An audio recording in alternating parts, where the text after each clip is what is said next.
Exclusive read and extract from Stranger Things prequel novel Darkness on the Edge of Town. Delve into Jim Hopper's past.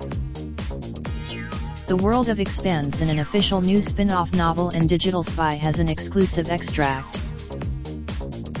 Stranger Things Darkness on the Edge of Town is written by Adam Christopher and follows the earlier release Suspicious Minds, published in February.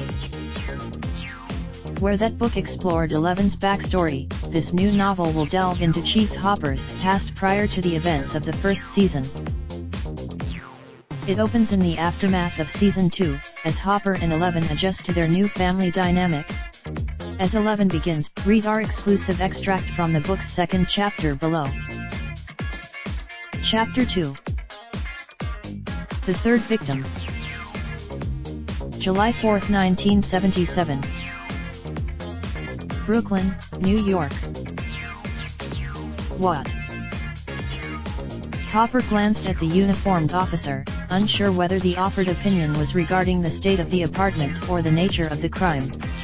Both, sure, there would be photographs taken from every conceivable angle, and someone would draw a layout, and someone else would measure everything and mark every item of interest with a little yellow flag, but nothing would beat the time actually spent at the scene, in person, seeing the place with your own eyes, getting a feel for the location, the layout, the setting, the relationships. But the cop was right.